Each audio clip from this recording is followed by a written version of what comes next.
Now it's Twitter, X, Twitix, as I like to call it. I don't know what you're going to believe, what you're not going to believe. This is being reported by Caitlin Collins. Due to the dangerously cold temperatures expected Monday in Washington, D.C., President-elect Trump's inauguration is moving indoors.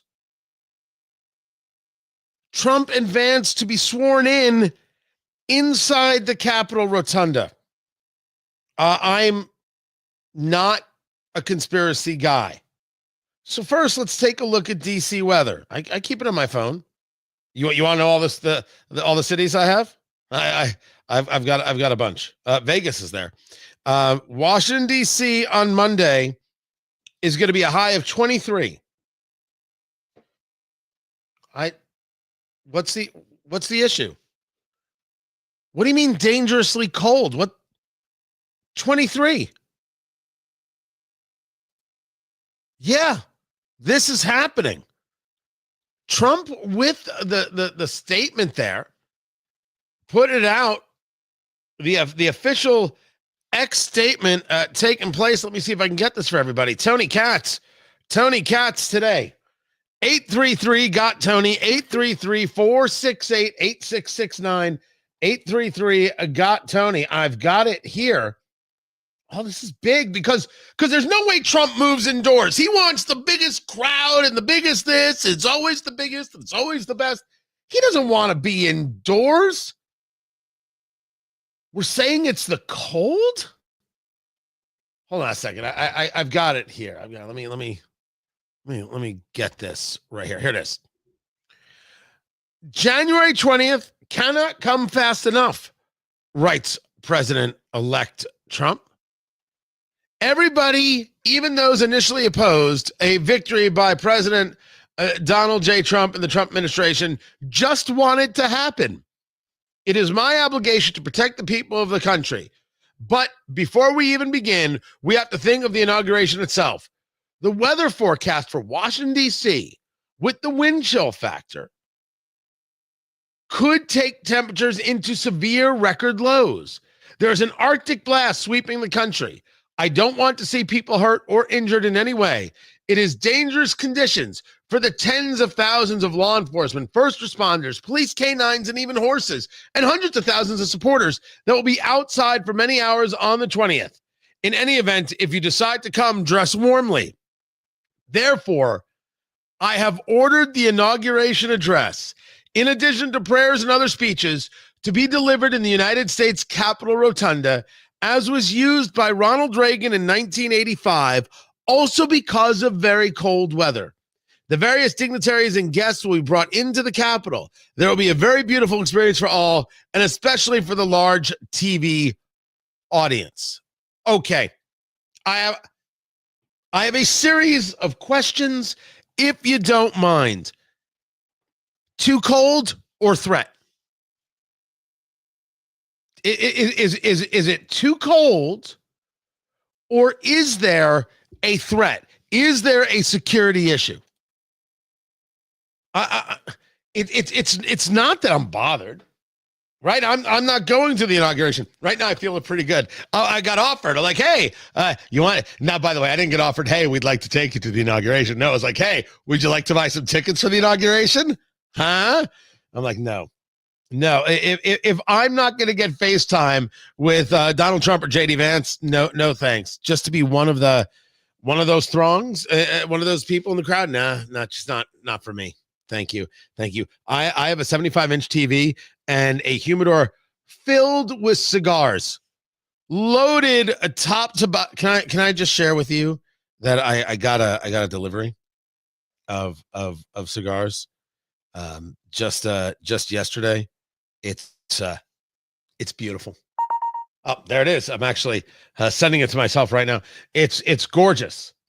It is to die for, people. Just spectacular. And I don't want to have to not be in a place where I can't do that. I want to be warm. I want to enjoy myself. TVs, bourbon, cigars, good enough for me. I do not need anything else. Thank you so very much. I'm good. But I can't shake the idea, because we already know that the threat level has been elevated because of the inauguration, that somehow we're not getting a full story. And that there's that is a threat.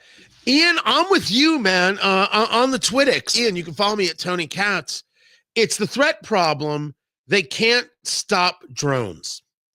Was it Long Island? Hey, producer Landon, look up that story. I think Long Island, it was an airport in Long Island, which I'm getting better at because the New Yorker in me comes out and I say Long Island all the time. Long Island, I'm practicing. Where more drones were seen because drones were the biggest deal in the world 3 weeks ago. And then what happened to the drones? Where are the drones? Where'd they go? Can you send me the story if you would? Where are these freaking things? What happened there? I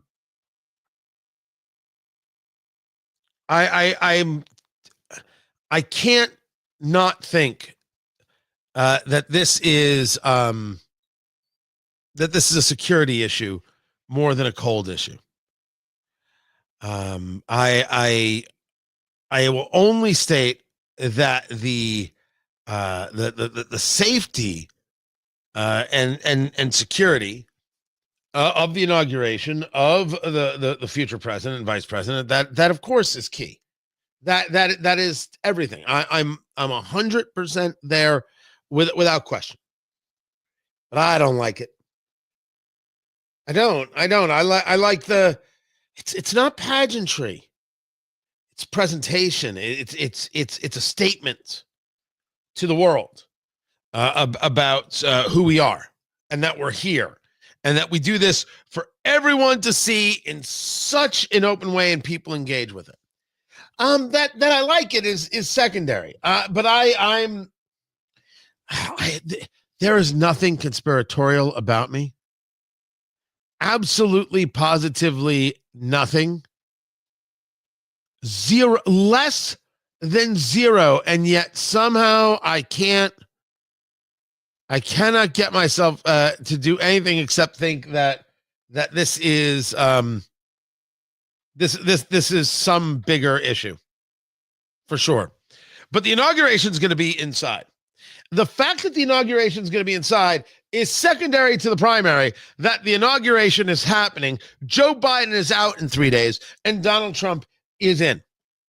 And one of the first things Trump is going to have to deal with is this Israel deal with Hamas, which he can cheer and celebrate and take a victory lap on. It's not a good deal at all. I want it to happen. I want these hostages released. But this is not a good deal. No part of it actually should, as I look at it and how it's happening in stages and how you're going to have a first stage with 33 hostages released allegedly on Sunday. Allegedly being released. I don't know if it's going to actually happen, but then you have to have discussions about who the next group is. And then they release the names of the 33 hostages. So now you've got these families in a level of insanity. First, they may not have known if their child was alive until seeing this list. Secondly, this list doesn't necessarily mean that they are alive at all. This is Hamas. Then you actually have to see the hostages get released. Now you're somebody who doesn't have a name on that list. Your name is a different name. When do those people get released? Well, now you got to wait till day 16 of the first phase before you can get into a conversation about the next phase. If 33 hostages are released, I'll say, okay, you got it. Terrific. Now, there are things that I don't like that have been discussed. For example, there was a conversation, was this yesterday, about how Trump really got Netanyahu to turn? Why does Netanyahu have to change anything? The issue here is Hamas. The issue here is not Netanyahu, not on this subject. The taking of hostages. This is not Netanyahu who has to somehow change his point of view. Kind of crazy to think otherwise. But the idea that somehow this is going to be clean, nah. No. I'm willing to cross my fingers and hope that Sunday comes and Americans and Israelis and others are released. That is absolutely my hope. But the idea of reliance on these timetables and waiting for this and then giving them that and giving them 42 days, giving them any chance to rebuild is bad juju for sure. But this is coming. Both Israel and Hamas have signed it. There is, I think, still waiting on some level of the cabinet to make some acceptance of the deal there in Israel. But this is, by every stretch, this is happening. Let's hope for good things. I'm Tony Katz. This is Tony Katz Today. What happened to my photo of of my scars? There it is. Why can't it open with? Why couldn't I just add that? Do I have to? Because everything has got some ridiculous export.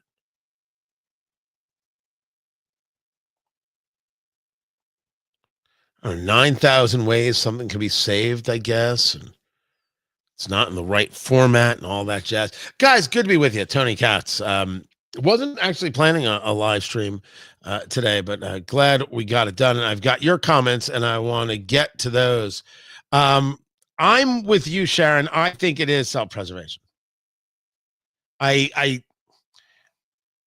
just think there's a problem. And I get sometimes you don't tell us what the problem is. I can live with this, and I can agree with that. I think that this is about concern more than anything else. Just like the Vegas shooter, the Trump assassination shooter, the drone issue just faded away. Right?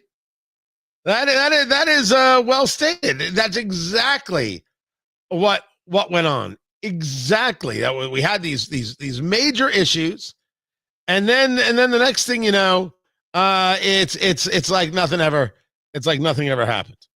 Nothing ever happened at all. And then there's Michael. I was hoping that Katz would follow my tax dollars and head to Israel. Like you pay taxes.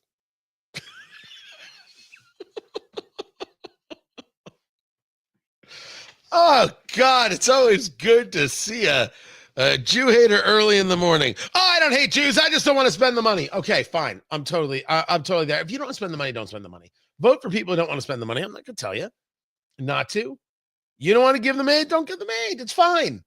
Be the guy who doesn't want to give them aid. You're not going to get an argument from me in the slightest. You do your thing. Not going to tell you no. By the way, next chance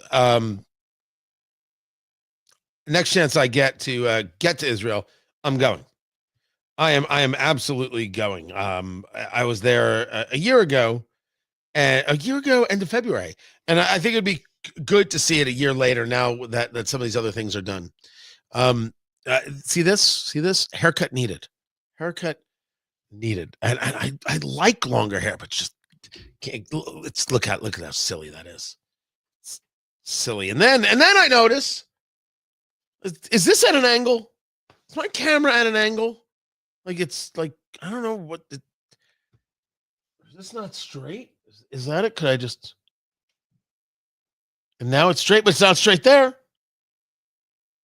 Maybe it's a shadow. I don't know.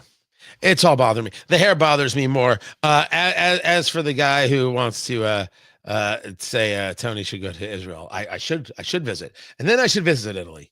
And then where else should I go? Where else should I go, producer Landon? Mauritius. There is a video of the president of Mauritius saying, "Hey, we want you to come and retire here. As a matter of fact, if you come, we'll take care of everything. You just got to put $1,500 a month in a bank account, and you're not allowed to have a job here. And just come and spend your money and hang out. That was kind of fascinating. Fascinating video. Oh, you want fascinating video? Alejandro Mayorkas. Holy moly. I've got that coming up. Glad you guys are here. Tell your friends.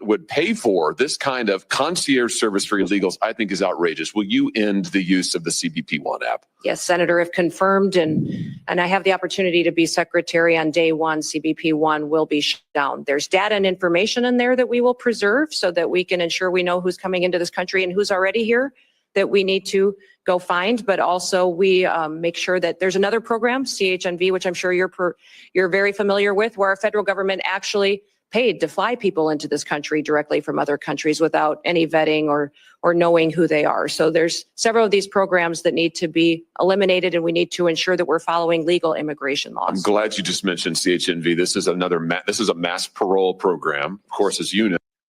We'll discuss that later. Tony Katz today. This whole app. Hey, you get to the country and you're here illegally. Just go to the app and you'll get a number base. It's like an old school bakery. You take a number and you wait, and then you get, a couple of the Italian wedding cookies, and then a couple of those fudgy things over there. Are you gonna need a cassata cake? And you want to, by the way, if you tell me where I can get a good cassata cake, I'll go right now. It's the take a number system done in an app. And then you're welcome into the country. Just show people the app and you'll be totally fine. Yes, getting rid of that is a very, very good idea. I thought Kristi Noem handled herself well. There's a really interesting exchange between her and Senator Andy Kim. I'm going to share that with you a little bit later. And then there's the commentary from Alejandro Mayorkas. The commentary from Mayorkas is unbelievable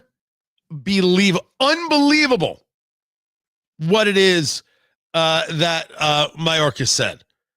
But first, let me share this. Let's start with Kristi Noem, governor of South Dakota, the nominee to be the Secretary of Homeland Security. Let me give this to you. I'm honored to appear before all of you today as the nominee for the Secretary of Homeland Security. I want to thank President-elect Donald J. Trump for his confidence in my leadership, and the people of South Dakota for their fantastic support throughout my time in public service. I would also like to express my sincere gratitude to Senator Kramer. He has been an invaluable resource to me throughout this process and given me much wisdom as well as insight into the thoughts and the procedures of the Senate and this body. And I'd also like to express my gratitude to Senator Thune, the majority leader of this esteemed body. He's been an advisor to me for many years as well as a friend. And I'm so grateful for the generous support of these two men and their willingness to be here this morning to speak on my behalf and to introduce me to this committee. Now, I'm a wife and a mother and a grandmother, a farmer, rancher, business person. I've served in our state legislature in... Can we discuss the fact that Kristi Noem is a grandmother? If you're following the live stream, look at her. She's a grandmother. The whole commentary the other day at Pam Bondi's confirmation hearing was that Pam Bondi is 60. I did not know that. I haven't even checked that yet. Hold on. How old is Pam Bondi? She was born in 1965. She's 60. Oh, okay. My gosh. Yeah. Well, yeah, these are competent, strong women. How dare you comment on their looks? I don't know. It might have something to do with me being a man. I noticed. And I noticed that they look good. Just like I notice people who don't look good. It's a lifetime of being aware and sentient. In Congress for 8 years and also a governor. I've spent my entire life in rural America. I understand what it means to work hard every single day and to build a better future for your kids and for all of our communities. I come before you today with a deep sense of responsibility and a humility as the nominee to lead the Department of Homeland Security, and also a commitment to the more than 330 Americans who we will work together to help serve and to keep safe and secure in their homes and in their communities. Now, before I proceed, I want to introduce to you my husband, Brian, who's here with me today. He is my constant 24/7 reminder of our dedication to public service and that it's not a solo effort or done alone. He has been a rock by my side, and I appreciate all of his love over so many years. I'm grateful that he's here with me today. Now, securing our homeland is a serious, sacred trust that must be relentlessly pursued and can never be taken for granted. Being safe within our borders here in America is critical, and yet Americans feel less safe than they have felt in decades. For the first time in 30 years, more than 40% of Americans are afraid to walk alone at night within a mile of their homes. President-elect Trump is going to change that. I've seen firsthand the challenges and the opportunities facing our great nation. In the 20 years since the Department of Homeland Security was formed, the nature of the threats to our homeland has grown and they've evolved. Before we let her continue, Kristi Noem there, governor of South Dakota, the nominee, designee to be Secretary of Homeland Security. It's an interesting thing, that stat about people being afraid to walk at night. There was I saw it on X, TwitX, right? But it might have been from TikTok, whatever was it. Oh, the Supreme Court on TikTok. We'll get to that. And it was this video of, I think it was Toronto. It was right. It was a city in Canada, and it was all these people milling about. And the person who was commenting on the video, I don't know if he was a conservative or a liberal. If I was guessing, he was liberal, but neither here nor there. He said, "You know what's fascinating about this video? It's not that everyone's hanging out and just milling about and eating in shops, whatever."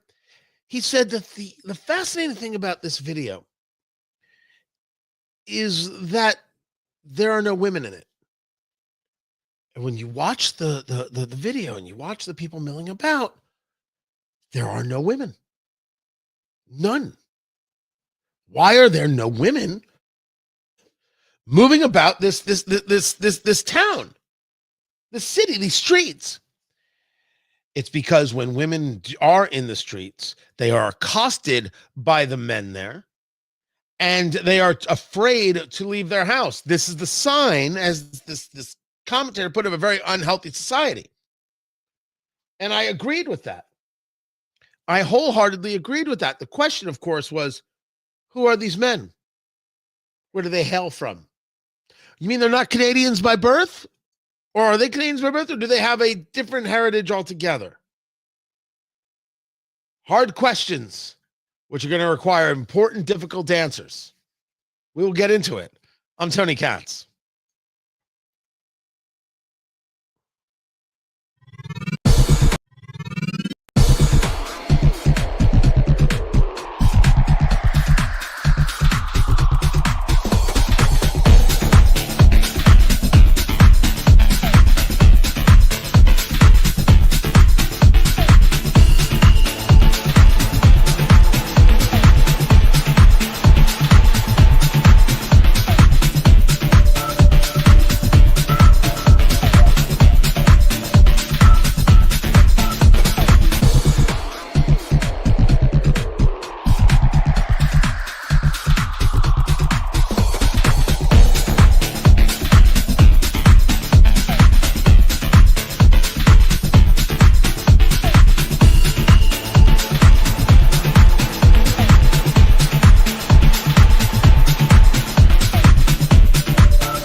is any news not breaking today? This is nuts, guys. Tony Katz, good to be with you. So the inauguration is moving indoors. This Mayorkas story, wait till you hear it. You're going to lose your head. And Mike DeWine made his pick for Senate, right, to replace J.D. Vance. And it's not Vivek Ramaswamy. It's not Ramaswamy. 1 minute there, Landon. Okay. Therefore, Ramaswamy, according to multiple sources, according to the Washington Post and others, is running for governor of Ohio.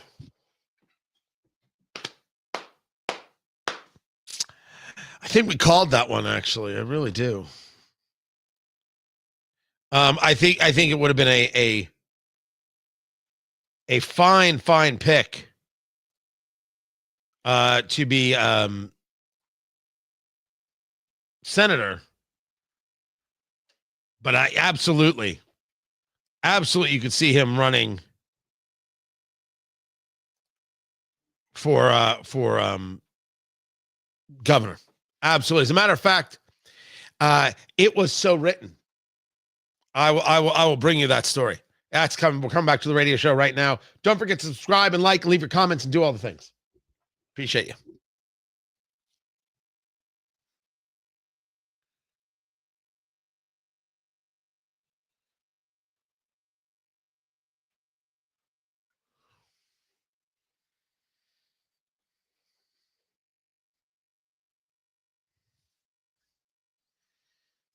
Are you going to run for governor of Ohio? And a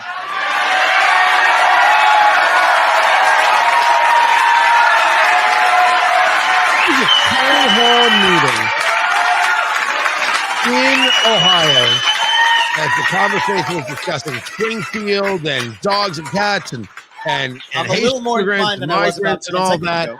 And it was a person in the crowd asking Vivek Ramaswamy, are you going to run for governor? You're going to run for governor of Ohio. And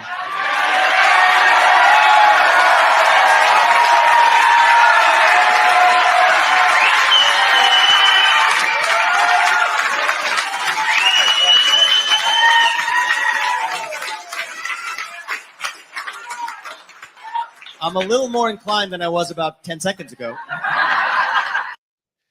Yeah, I don't think he needed that crowd to make him inclined. A Washington Post is reporting that he is running for governor of Ohio. Tony Katz today. So good to be with you. He was not selected to replace J.D. Vance in the Senate. It was Lieutenant Governor of Ohio. I believe it's Husted, Husted. Double check me on that.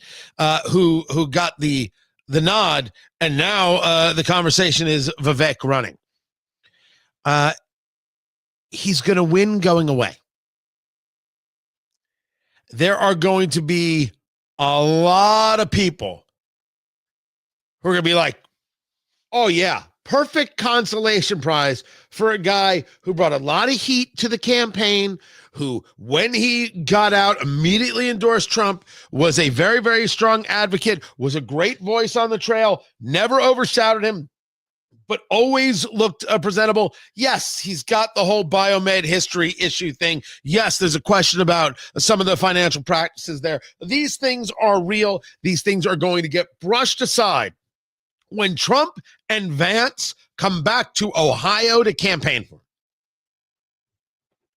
Any Democrat who goes up against him is a sacrificial lamb. Now, you could say to me, well, Tony, there are a couple of Democrats in the offing who could make this happen. You mean like Tim Ryan? Because that's not, that's funny. You are hilarious. Well, you must have gone to one of those, camps where you learn about improv. And by the way, I said camps. You know, if you were part of the groundlings, well, then you actually know improv. There's a difference. You're welcome. But this is this is a where people nationwide who have been supporters of Trump, they're going to be all in, all supportive. This becomes a national race in one state. As a matter of just sheer politics, if I'm the Democrats, man, do I not want to be around that? You just be like, all right, we'll take the loss. We'll try and grab part of the General Assembly or whatever it is they call it out there. That's all we'll try and do. That's all we'll try and do. Am I going to the inauguration? No, I am not going to the inauguration. But as the news has broken today, the inauguration will happen inside the Capitol Rotunda. You're hearing from President-elect Trump and others. The frigid temperatures are the reason. I have some friends who are attending the inauguration. They have been concerned about the weather. They think it's an issue. They think it's an issue for the first responders, for the security forces that are there. I say to you that I think I have a solid understanding of Trump and Trump's ego. And Trump's people have stood in the cold and have stood in the heat. They got shot at, and they stood and they came back. They weren't going to be deterred at all by anything. I would argue that this is a security threat more than it's a weather threat. And I'm not a conspiratorial cat, and I don't want to be that dude. I think this is a security thing. And if you are going to the inauguration, you got to call in. If any of my people are going to be there, you got to call in. You got to tell us what's going on. You got to make us video, do the whole thing. I will send you a cigar for every worthy video you make. I get to determine what's worthy, a maximum of 3. Because honestly, I am not made of cigars. I mean, I have a bunch, but I'd love to hear from you if you're at the inauguration and what you think of it and how it's all going. So Vivek running for governor. The Trump inauguration happening inside the rotunda. A lot of news. There's a tremendous amount of news that's happening. Then there's this. All right, let me set the stage. Alejandro Mayorkas is on CNBC and he's talking to Ross Sorkin. Not a fan of Ross Sorkin. Not a fan of Ross Sorkin. Neither here nor there. All of these cabinet officials, they're all doing their final goodbyes. It's like Biden did his exit interview, if you will, with MSNBC, and it was sad, and what an ugly guy. I'll share that with you. But Mayorkas is on with CNBC. What I'm about to share with you is unreal. Because there are some statements that are being made by by the secretary that you're like, how could you even think of saying such a thing? How could you? It's maybe more complicated, which is, were there things to make such a claim? Here, this is one of those. Sorkin asking the question. Were there things that you either wish you could have accomplished or frankly had done differently? And the reason I ask is because I wonder whether some of the issues around the border and other things ultimately led actually to Vice President Harris losing to now President Trump. Well, good morning. Thanks for having me. I'm not sure I'm in a position to agree or disagree with your political conclusion as to what determined the election in November. There are different views having been expressed. I wish that we had more time, and that would enable us to do more, not only in furtherance of our mission, but in the service of the American people. And I don't tend to look back like that. I look forward. But more time. Does this dude not know he had 4 years? Was he not informed that he had 4 years to get this all done? Man, if I had more time, what would I What would I do? What would Brian Boitano do if he was here right now? He'd make a plan and he'd follow through. That's what Brian Boitano do. That is true. That's true. That is exactly what Brian Boitano would do. But this isn't the big one. No. This is nowhere near the big one. The big one is this, where Alejandro Mayorkas, Homeland Security Secretary, kind of paints a picture that maybe, just maybe, he didn't have the leeway that he desired. Differently? Look, Andrew, yes, and you have to understand something, and this is not specific to government, but to any large organization, including a government administration. People have different views on what the correct policies should be, what the correct operational measures should be. Those disagreements, those different views are voiced, decisions are made, and then everyone marches in unity together. That is the nature of a large organization, and the government is no different. Wait, the government is a large organization. Why does that matter? You're the Secretary of Homeland Security. Then there's the President of the United States. Who else was in the conversation? Wait a second. Who else was in the conversation? Look, I'm no expert. I'm no expert, but allow me. I've got. Do I have some kind of like ominous music I can play over this? Let me see. Okay, it's not. It's what I've got on a budget. There's the President of the United States who decides immigration policy. And then there's the Secretary of Homeland Security who implements and takes care of day to day. That's it. So can I now ask, who is this large group of people who all had a say in what the policy was?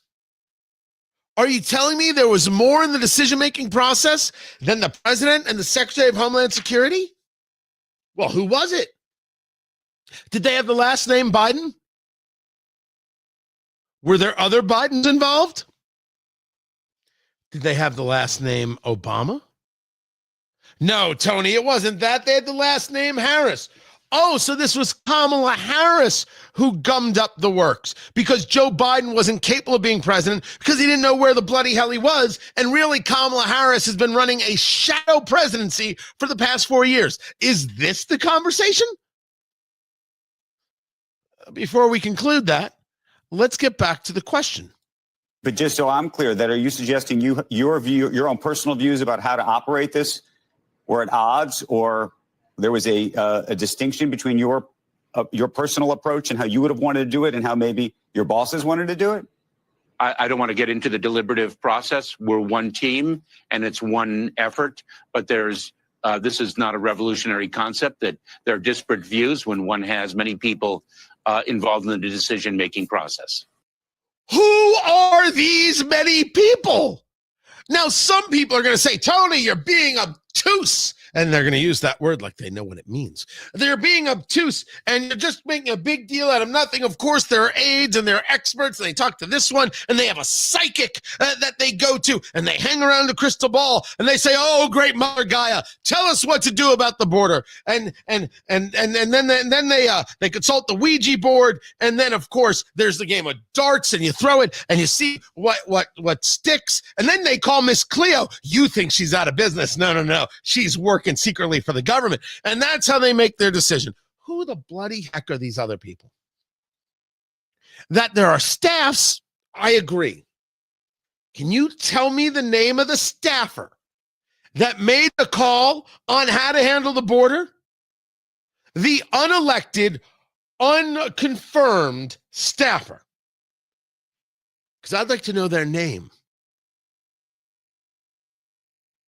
I'm going to get back to this later in the show as well.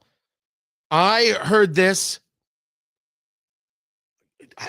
How are you not dumbfounded by what you heard? It's stunning and amazing, if not frightening and awful. And it leads to questions, legit, serious questions. Like, and now I have some very ominous music that I can use here.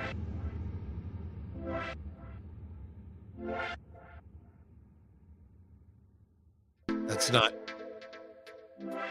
ominous. Am I asking these questions at a rave? All right, I'll go with it. Who else was in the room? Who else was in the room? Because I find this whole conversation incredibly unsettling. Alejandro Mayorkas wasn't running border policy? Who was? Joe Biden wasn't running border policy? Who was? If that ain't worthy of an investigation, nothing is. I'm Tony Katz. This is Tony Katz Today.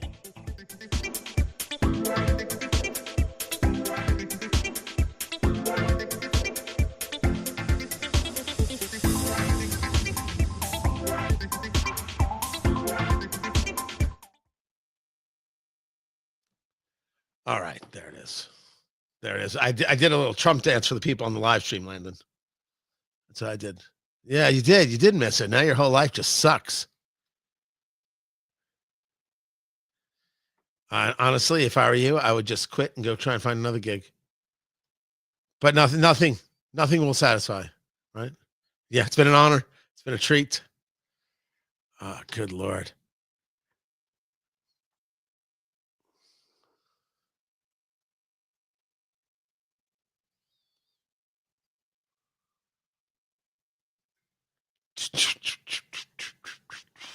All right.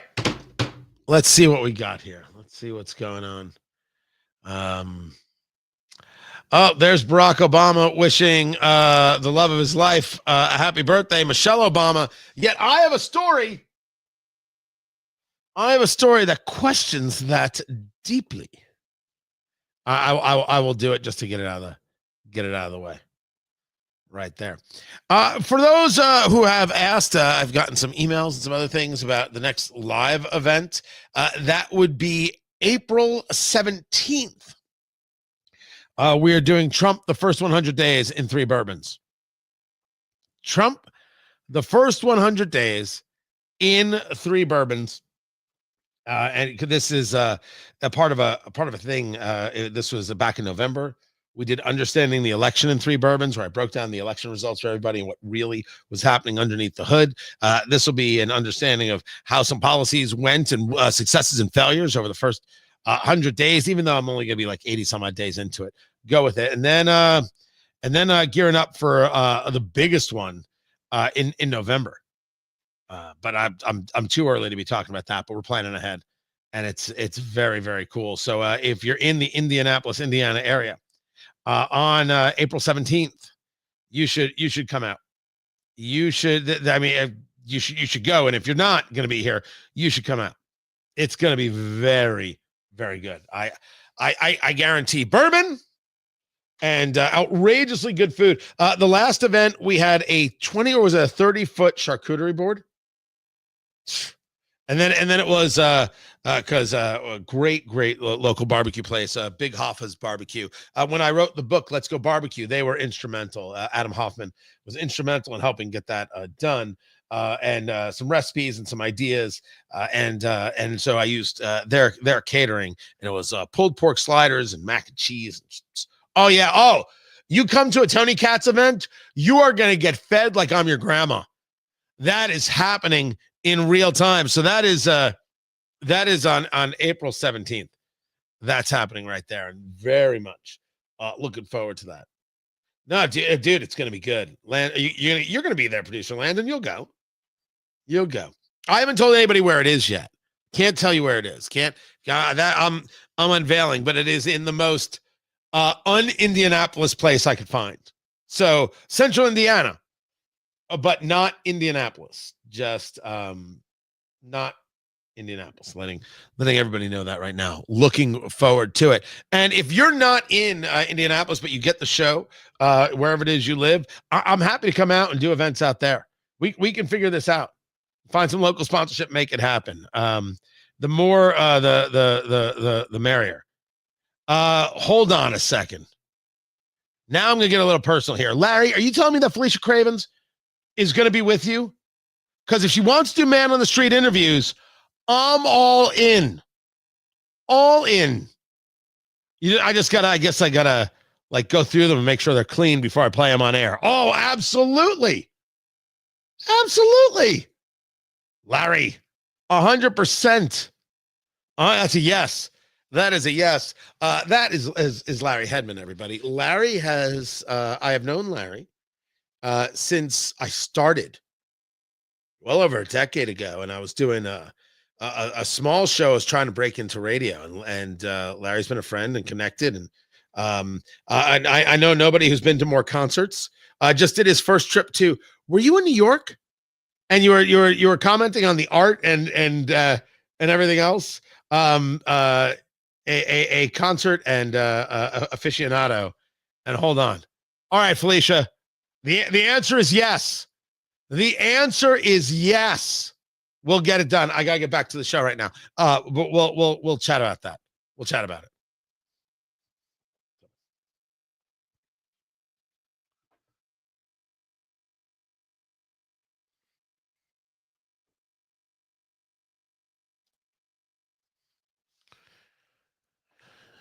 Happy birthday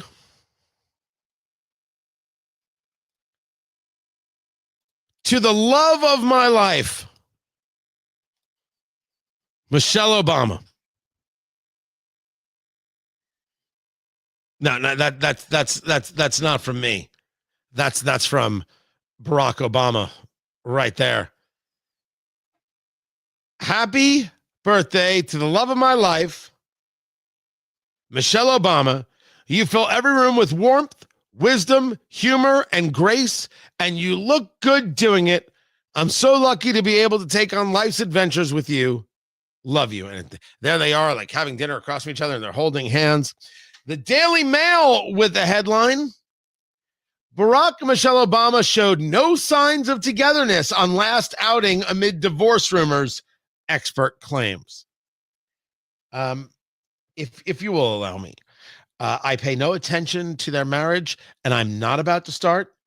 I don't care. Why would I not want them to be happy? I just don't want them to have any power. There's the difference.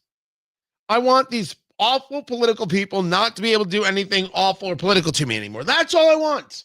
Nothing more, nothing less. Their marriage, I don't care. Don't care at all. I'm Tony Katz. This is Tony Katz Today. All right, we're going to keep this going, if that's all right with you. We're going to take the break, and then we'll be back. Just keep it right here.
fix. Come on.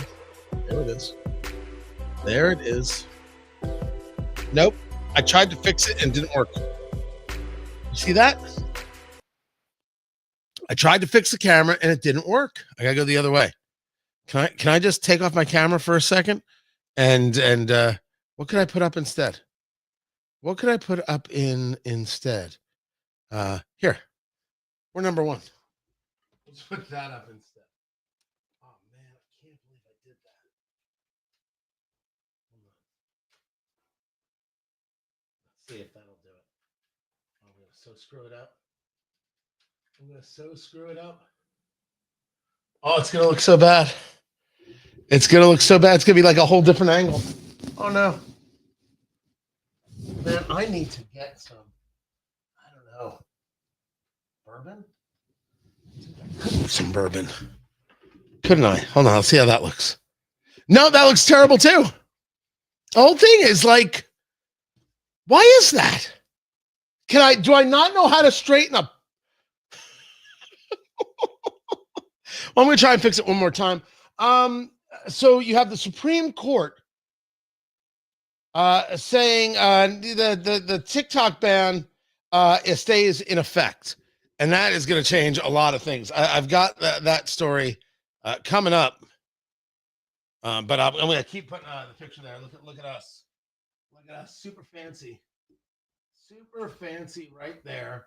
Let me see what I can do. Yes, my morning show was rated the #1 morning show in America by program directors and radio professionals. Oh, look at that! Let's see. The people doubted me, and now the people must suffer. Not you. You did not doubt me, and I greatly appreciate that. That's as good as I do. Did I move the? No. Okay, that's fine. Let's see. Let's go to the comments right here. I don't know what this means, Bill. More time means 5 million more illegals. More time. Oh, more time for Alejandro Mayorkas. Oh yeah. It's the craziest line ever, where Alejandro Mayorkas is saying, I wish we had, he's the Homeland Security Secretary. I wish we had more time. What, you had 4 years. We wish you would have actually implemented some policy. You know? That's what we wish would have happened. Tony used the bourbon bottle to prop up the camera. Do you know how many bourbon bottles I mean, I don't have any bourbon bottles. Won't you send some?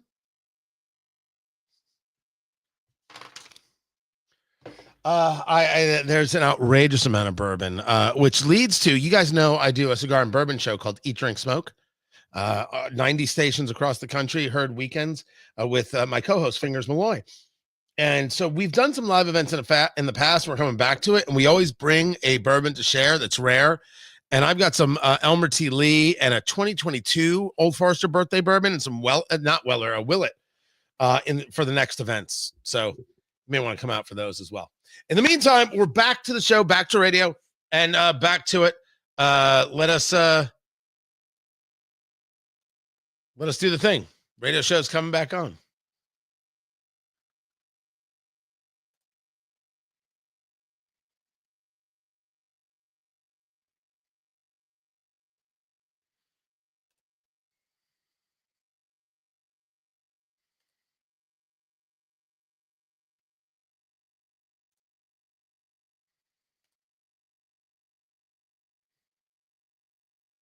An opinion on the fate of TikTok. Let me go straight to Paula Reed, who is here in Washington with me. Paula, what do we know?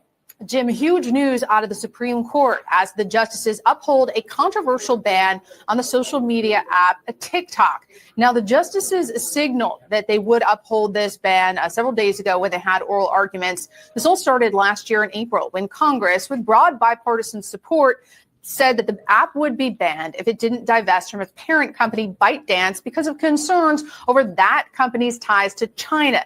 It's a First things first, CNN. There was nothing controversial about the ban. Second thing, second, there aren't ties to the Communist Chinese Party. ByteDance is owned by the Communist Chinese Party because the Communist Chinese Party controls everything. And at any time they wanted control of a company, they would just take it. And there would be no question, and there would be no conversation, and there would be no great debate about it. They would take it. And if you had a question, they would say, well, answer that in this jail cell all by yourself for the next 3 years. Let us know when you get to that answer. We'll get to you in 3 years without doubt.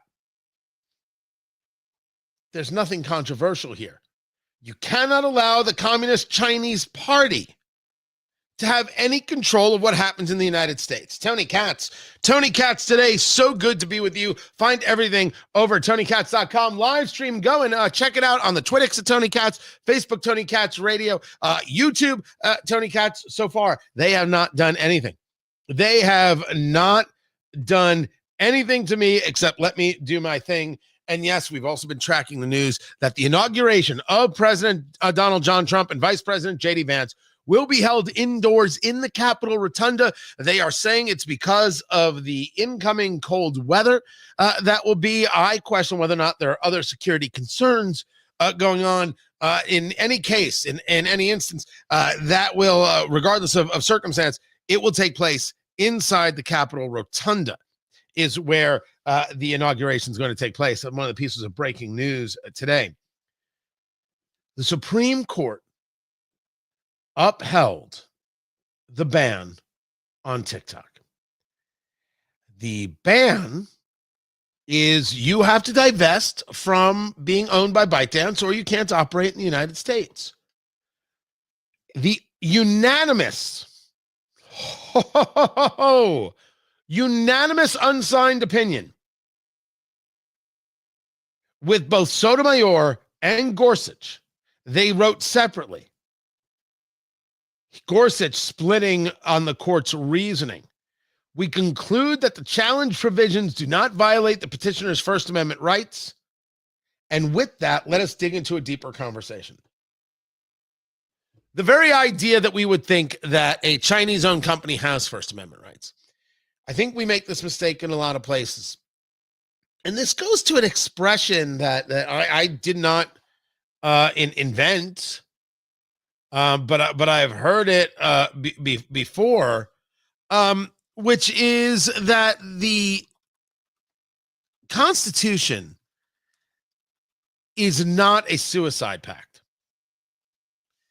And I somehow have always understood that. I don't know. I mean, there are things that I don't understand. Like sometimes the I before E except after C stuff. Sometimes it throws me for a loop.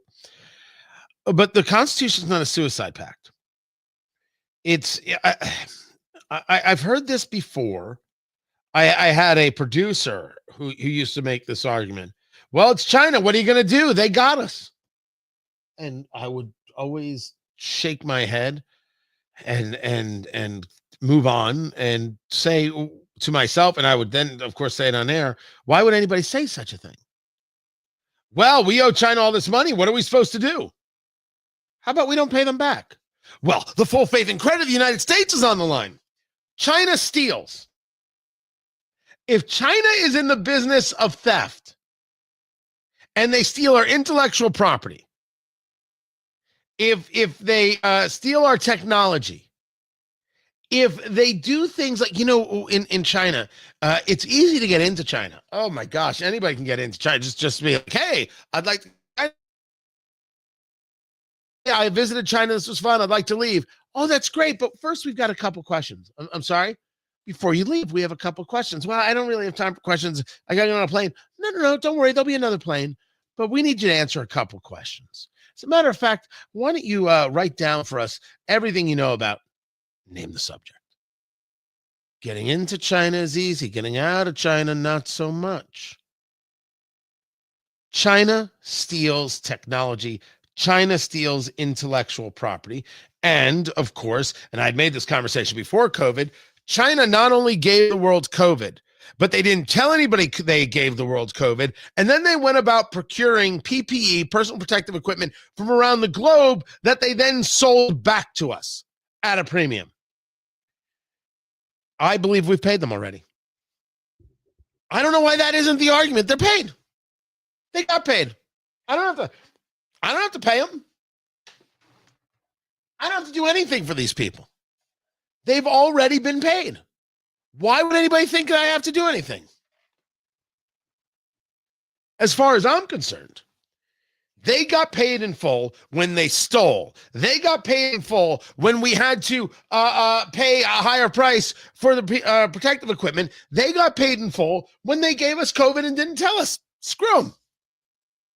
You know, there's another old adage. When you owe the bank $1,000, it's your problem. When you owe the bank $1 million, it's the bank's problem. How about we just make it China's problem? Screw them. When I say that, I don't want you to think I'm being flip or glib. Tell them if they want to fight about it, we're in. Let's fight. Let's fight about this thing. You are thieving, stealing lowlifes. Because the Communist Party, it's what they're communists. What else can they do? They only have one skill set. They don't have any other capabilities or capacity. They steal. They lie. The story was that the GDP of China last quarter was 5.2%. I don't believe any part of it at all in any way. And if the market wants to pretend that that's happening, well, then the market can be the biggest bunch of damn fools who ever existed. But this idea of, well, we owe them the money. What do we don't have a choice. Well, of course we have a choice. We have a tremendous amount of choice. Well, you know, we don't want to make China angry. Why don't I want to make China angry? Who is China to me? What is this idea that people illegally come to the country and somehow we're not allowed to send them back to where they're from? They all of a sudden are going to sue to stay in the country. They avail themselves of our Constitution. They have rights. Why? I don't think we should be treating people who come into the country poorly. I don't think we should be people who are breaking into the country illegally. We should treat them poorly. But the idea that the Constitution is going to protect them, they're not citizens. It's ours. I don't know why that's a thing. Am I missing something? And there's some level of documentation or decision from the court or others that if you're in the country, you just happen to be hanging out, you get to avail yourself of our justice system? And if that is so, it still wouldn't apply to a communist Chinese-owned corporation. And they go to the Supreme Court and they say this is a violation of our First Amendment rights. And I say, you are a Chinese-owned company. You have no First Amendment rights. Shut up. I want you to have the same level of rights to free speech in America that you have in China. If you're a Chinese-owned company, I just want you to feel at home. Or you can give us full access to the entire Chinese economy and all of the people and all of the technology without any bit of censorship. You won't do that. You censor everything, everywhere, all the time. You don't allow anything to be discussed, be said, be engaged. You don't allow a single part of it. And now you want the First Amendment protections? You should have been laughed out of the room. Laughed out of the room. The court's opinion reads, there is no doubt that for more than 170 million Americans, TikTok offers a distinctive and expansive outlet for expression, means of engagement, and source of community. But Congress has determined that divestiture is necessary to address its well-supported national security concerns regarding TikTok's data collection practices and relationship with a foreign adversary. The challenged provisions further an important government interest unrelated to the suppression of free expression and do not burden substantially more speech than necessary to further that interest. So this means it's on, and they got to go by January 19th. So Sunday, come the hell or high water, TikTok is done in the United States. Now, this gets a little interesting because when Biden was asked about this, he signed the legislation. He said, I'm not going to enforce the ban. Now, I don't even know if he remembers there is a ban. He could have forgotten the whole thing was going on. And Trump, who was for the ban, is now like, I don't know. The CEO of TikTok is going to be at the inauguration, which is now inside the Capitol Rotunda. I do not know why the CEO is there, except to say, there's all sorts of reasons, and then it's a big business, and you're going to make a deal, and it's just a way of kind of smoothing some things over before you totally screw a guy. I don't know. I guess there's a reason. I must admit, I don't have it. You would not have gotten dinged if you didn't invite the TikTok CEO. But maybe you did it because it's a little bit of an outreach. Trump spoke with Xi Jinping today. Said they're going to make the world safe, the two of them. I wonder the last time Biden spoke with Xi Jinping where he actually knew what he was saying. So there could be reasons for it, and I'm certainly willing to give Trump the benefit of the doubt on that subject. But there is no question that TikTok has to go. This, of course, means a huge financial burden on the people who make money utilizing TikTok, who advertise their businesses using TikTok, who have created some level of community using TikTok. Let's be clear. It is a massive imposition. They're losing their future. They're screwed. All this work is going to be gone. I absolutely feel for them. Absolutely feel for them. The country and the safety of the country requires TikTok being out of communist control. And the legislation in question here, the Foreign Adversary Controlled Applications Act, is not enough. It's not enough. We must have legislation. And by the way, I feel so ugly saying there ought to be a law. So ugly. We must have legislation that states that no one associated with the Communist Chinese Party can own a business in the United States or can own land in the United States. No. None of these companies buying acreage of farms near army bases or Air Force bases, none of that. You can't even own a condo. You can rent. Oh, you can rent? Sure. But no more ownership. You cannot own in the United States of America. Well, Tony, that's so much investment we're going to be losing out on. We'll get it from someone else.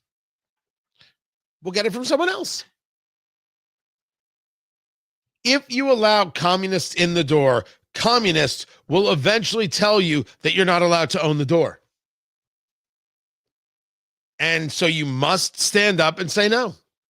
You must say, we don't do this. You must stop them before they start. So I favor the ban.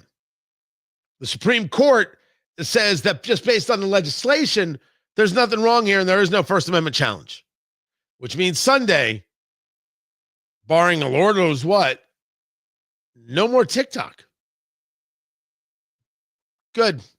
Sorry, but good. I'm Tony Katz. This is Tony Katz Today.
I've been asked to take a survey, guys. Good to be with you. All right, so this got sent to me. Am I allowed to say where this was sent? This was sent to me by the sales staff at my home station, WIBC in Indianapolis. Am I allowed to do this on air? Screw it, I'll do it on air. Do you know how to ride a motorcycle? Nope. Do you own a motorcycle? No. Why not? Because I'm a scared pansy punk. There it is. Would you be interested in learning how to ride?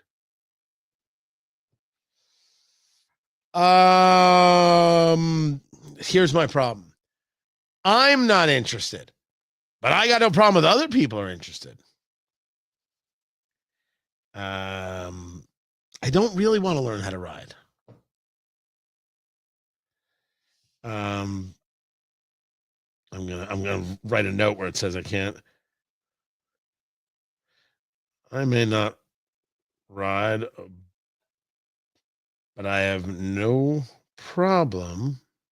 Oh, it does autocorrect. Good. No problem if other people do. My audience loves motorcycles, which I think is correct based on knowing the audience. And then it puts in my name, and I'll put Mark Levin.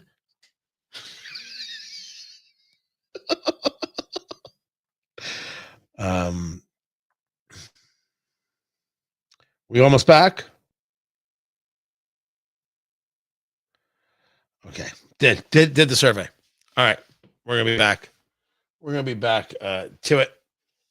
All right, let's go. Let us go.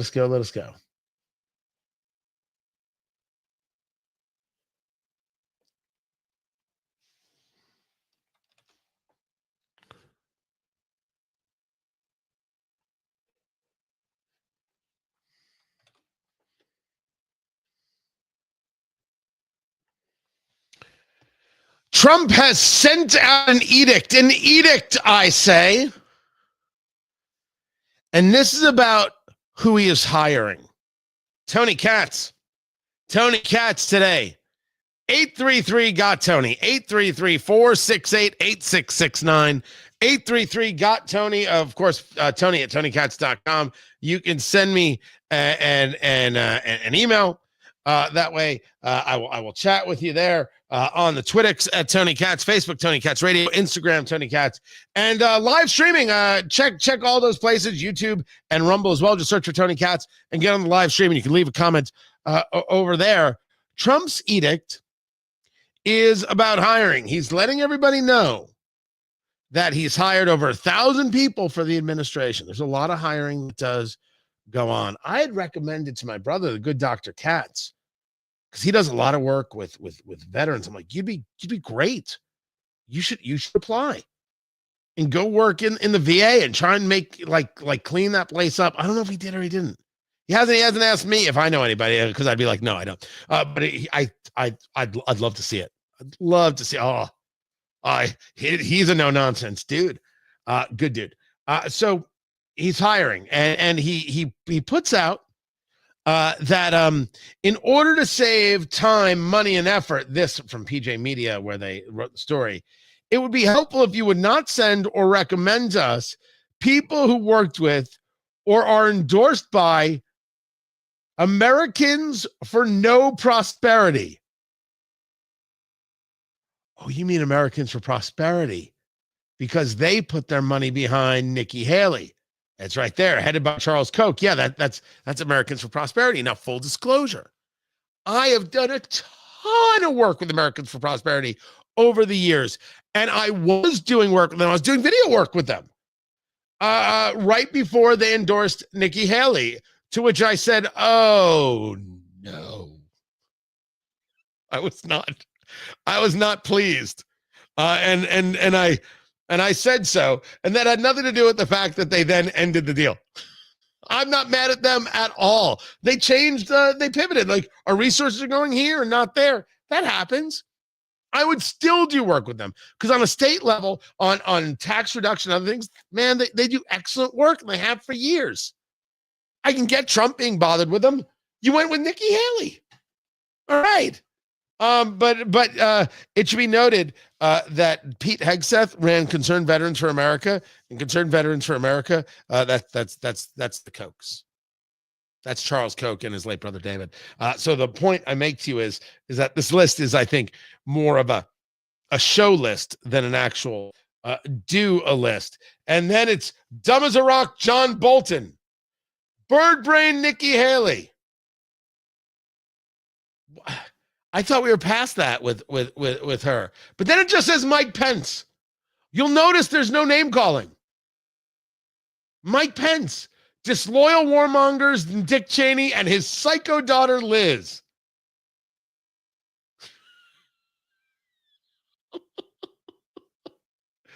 Mitt Romney, Paul Ryan, General Mark Milley, James Mattis, Mark Esper, or any of the other people suffering from Trump derangement syndrome, more commonly known as TDS.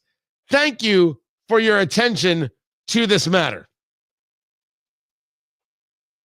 If you think this is TDS, it never ends. Alan Lichtman on NBC. You got to hear it. You won't believe it. They learn nothing. And they're proud of it. This is Tony Katz today.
News is breaking fast and furious and everywhere. I'm grabbing as much as I can for you right now. So here's what's out so far today.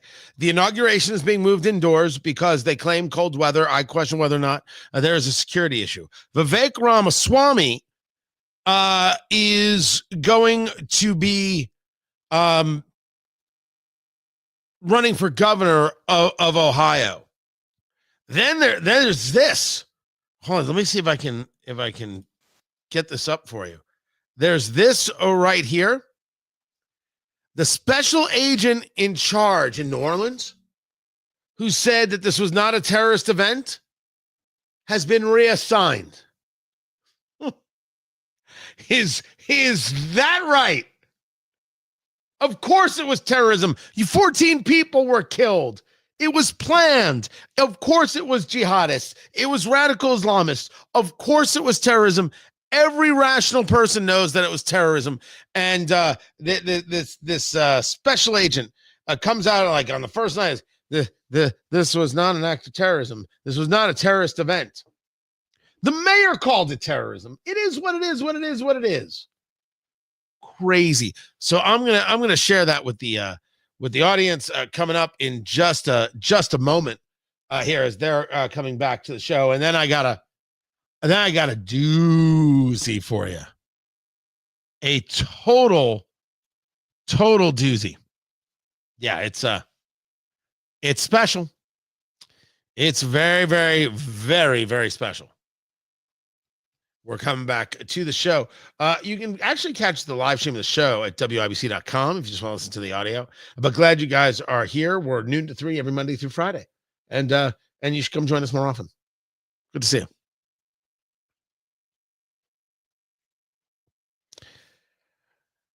It has been a day for news. You have got the inauguration now taking place indoors in the Capitol Rotunda. They say because of cold weather. That was part of President-elect Trump's post there on Truth Social.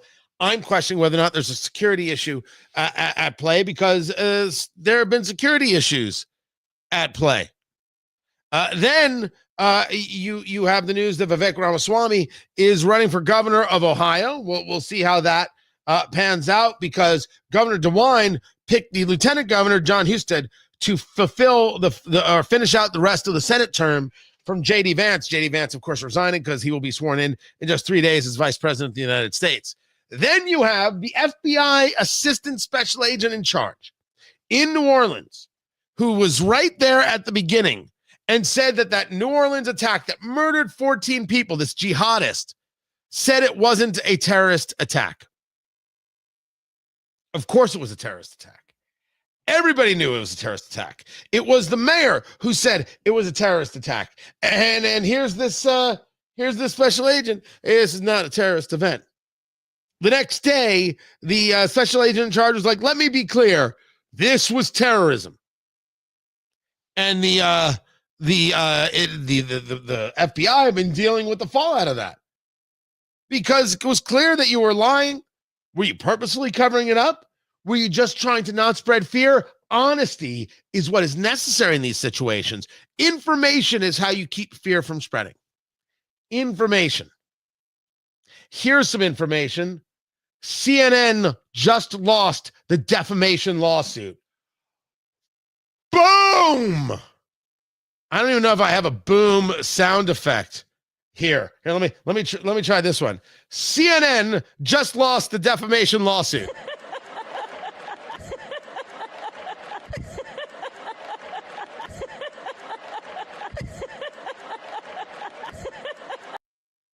The payout, according to the Washington Free Beacon, is going to be at least $5 million. This is the case of Zachary Young, Navy veteran. He claimed that the network defamed him, referring to him as portraying him, I should say, as an illegal profiteer operating in a black market as he was working to evacuate Afghans during the withdrawal. This is a 2021 report. They deliberated, did the jury, on Thursday. They stopped about 10 p.m. Eastern. They returned a Friday morning, deliberated for another 4 hours, handed down the decision about 12:20 p.m. Eastern time. This is spectacularly brutal. And this is really does center around Jake Tapper, and couldn't happen to a nicer guy. Now there's a bunch of messages of staffers like referring to Zachary Young as a mother. It wasn't very nice. It was not very nice. I don't think they should have referred to him like that, but they did. It started with it was like a mom curse. We'll just leave it there. And when you're talking about Jake Tapper, I, on a very personal level, I don't like the guy at all. Because when he had an opportunity to just engage like a rational person, he's like, hey, how can I get more clicks? I don't know. How about I just bag on Tony Katz for no reason whatsoever? That happened. That happened. Didn't take any time. And no time. And instead just said, oh, everybody's upset with him. I'll just pile on and people think I'm great. Low life. Absolute low life. So this is fantastic. Maybe CNN changes. Maybe CNN gets better from this. I do know there was this story about how Jim Acosta, who is what's the word I'm looking for? A loser. That's my opinion. I can't say it factually. I'm sure he's a wonderful person to his friends, and I don't want to be sued for defamation. I just think that when I think of, I shouldn't say I think, when I think of Jim Acosta, this is what comes to mind. Okay, good. Jim Acosta the other day on CNN is talking about the importance of journalism and how journalists exist to seek the truth, to tell people stories, to lift up voices that may not be heard otherwise, to shine a light on injustice, and to hold the powerful accountable. All the other stuff is garbage, to seek the truth. That's it. However, whatever happens from that, happens from that. He doesn't even know what the job of a journalist is. And then he goes, I want to take a moment to show you something. Now, this is CNN. When a CNN anchor wants to take a moment to show you something, things could get very, very awkward right away. I mean, just ask Tubin. He pulls out a poster. He goes, a woman sent me this sign 8 years ago. She carried it here at a march in Washington. And the sign reads, I march for Jim Acosta and a free press. So there's Jim Acosta on CNN talking about how journalists are important. And here, look, here's a sign someone made because they know I'm important because I'm a journalist. Very, very odd guy. The next day, it got announced that he's being moved to the midnight slot. Jim Acosta will now be heard midnight on MSNBC. He was never a good host. He was never a smart host. So it's fine that this happens to him. I saw this posted by Sean Spicer, and I responded to Sean, and I said, I will take that job right now. I will do it live. I didn't write that part, but I would do it live. I still do a morning show. I'd still do this show. I would do it live. I will do it for half the money. And I will have 10 times the ratings. Come on, CNN. I want to figure out how I make this pitch. You can't win anything with Jim Acosta because Jim Acosta is not in the entertainment or information business. Jim Acosta is in the Jim Acosta self-gratifying business. That's who he is. That's what he wants. Your CNN, that's not going to make you any money, boo. That's not going to get you anywhere. How about we try this? Me, right here at this desk, 6 months. Give me 6 months. I'm asking you for 6 months. Right here. All right, maybe you can help me get some better lighting. 6 months, right here, this microphone. We can even change the backdrop. If you want, we can put like a TV here, and then we can just play clips or something, which is actually not a bad idea. All right? Give me 6 months. Why are you doing the same old, same old? And this goes to the idea of they don't want to change. They can't even believe they were ever wrong. They refuse to believe they were ever wrong. In the world of Trump and Trump parlance, this is referred to as TDS. You know it better than I. This is Trump derangement syndrome.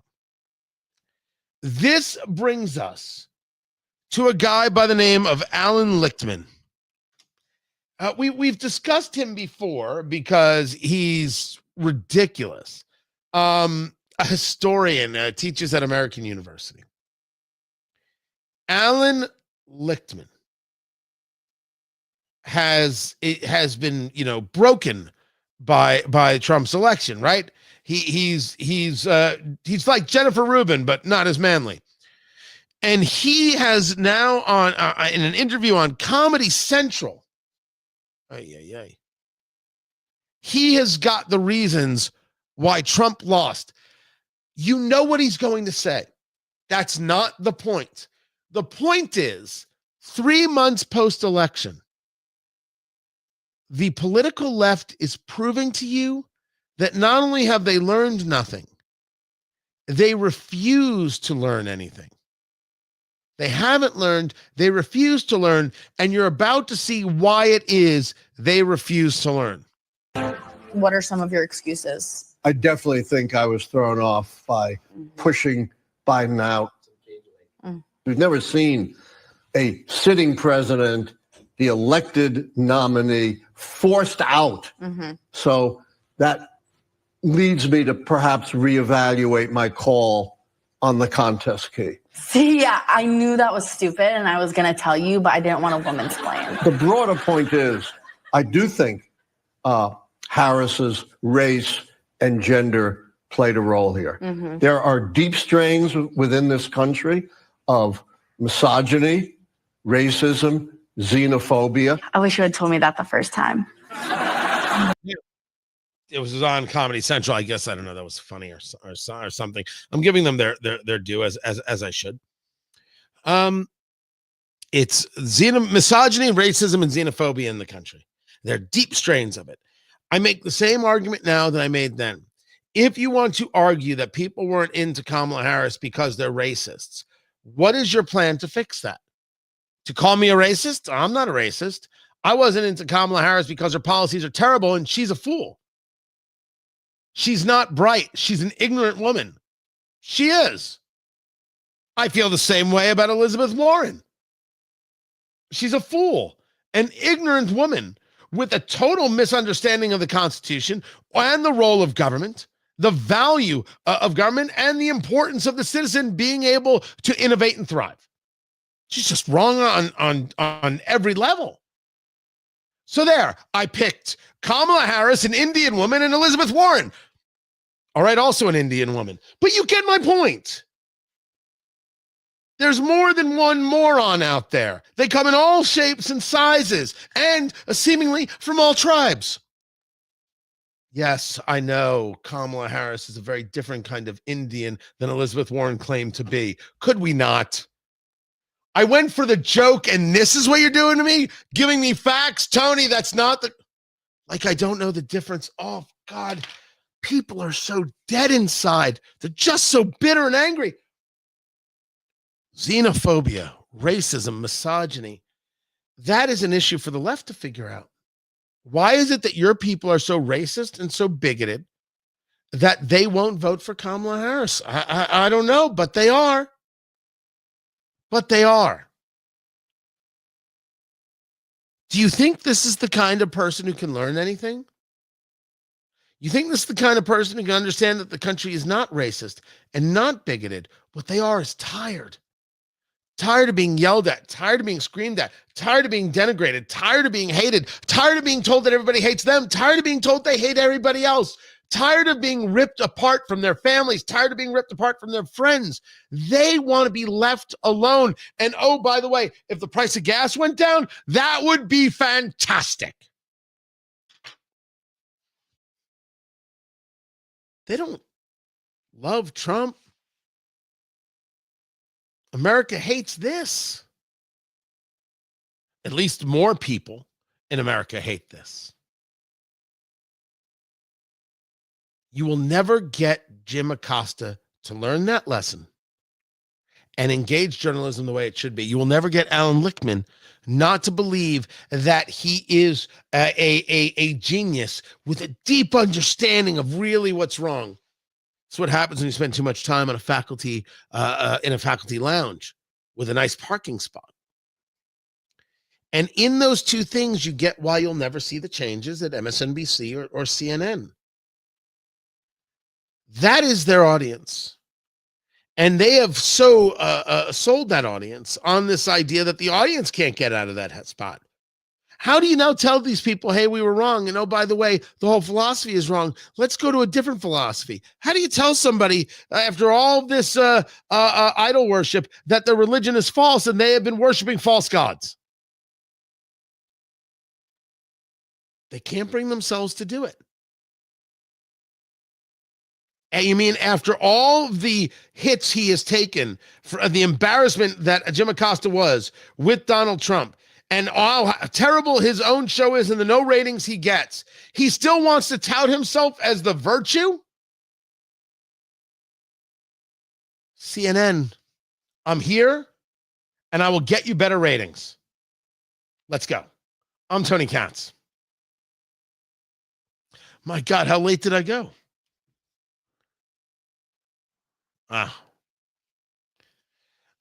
That was producer Landon let me know that I was just running late and I should just shut my mouth already.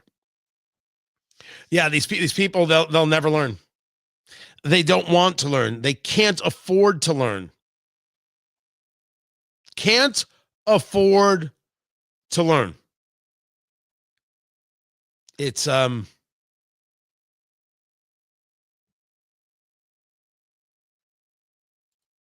and what kills me is that Jim Acosta makes more money than I do. What do you think Jim Acosta's salary is? Can we check this out? Jim Acosta's salary. Hold on. This is from 2023. Okay, that doesn't tell me what it is. All right, so this is an article from a group called ALOT, A-L-O-T. Aaron Burnett has a $6 million salary. Aaron Burnett makes $6 million a year.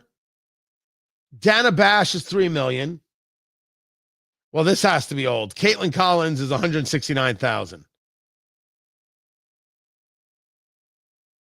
S.E. Cupp is $162,000.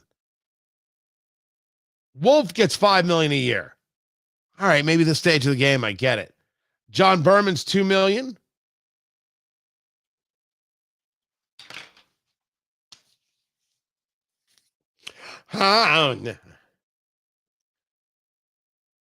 No. Effing no. You kidding me? I must admit, it's lower than I thought, but it's still too much. According to this, Jim Acosta gets $700,000 a year. $700,000 a year to get no ratings. Yes, I would. I will do the midnight. By the way, I'd be grossly underpaid. I would do the midnight to. I would do midnight to 1 a.m. I'll do it live for $350. I'll do it live for $350. Oh, and CNN buys the coffee. That's my deal. Are they in or are they out? I will get better ratings. I should do it just to do it. Just like if he goes on at midnight, we should start doing a midnight show. 30 minutes. 30 minutes. I will outpace him in an hour. They'll never learn. They don't want to learn. They'd have to admit to their whole audience they've been lying for years. They can't do it. Which is just silly.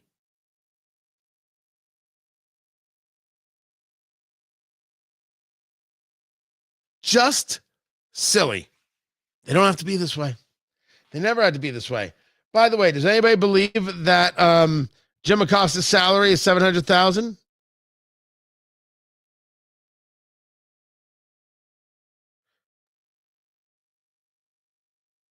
I'll buy. Yeah. Okay. It's estimated at $700,000. That's his estimated salary. He brings nothing to the table. Zero. Good Lord. Oh, here's a thought. How much did Pete Hegseth? No, he did not. So this is a story from the Hollywood Reporter. Hegseth stated, Pete Hegseth, defense secretary nominee, right? Fox and Friends host, stated that he earned $4,600,000 as a salary at the network. No. No. Pete, God bless you, kid. $4 million. And by the way, you see this thing that I'm doing here? It's because I need a haircut. And it's driving me nuts. It's just driving me absolutely crazy. And so I get fixated on it, which is not normally the way I do things, except for that. Just the little like fly thing. Drives me nuts. Drives me crazy. All right, standing by. We're about to come back to the show.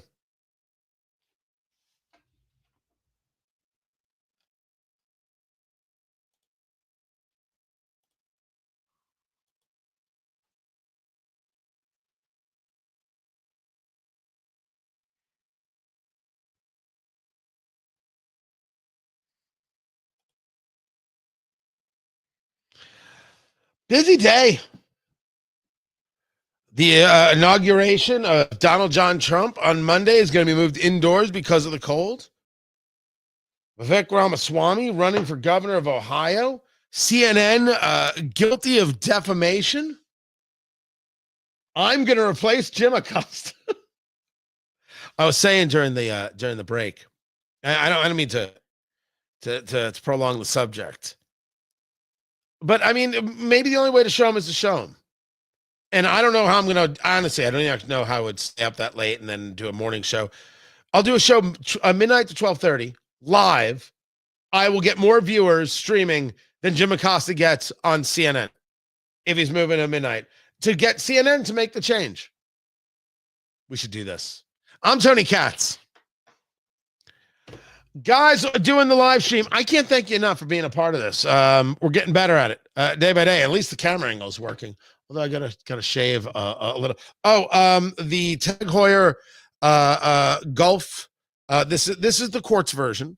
The Monaco Gulf is an automatic, spectacular watch. Stephen McQueen watch. The problem is, and it was the watch I always wanted. And when I went to all right, I can afford this now. I'm getting this watch. It was uncomfortable. I was ruined. I was so infuriated. So this one is much more comfortable. Just works. Just the way that square is, right? So that the face is a square, and it just what didn't work for the wrist. This does, and I love the color on that.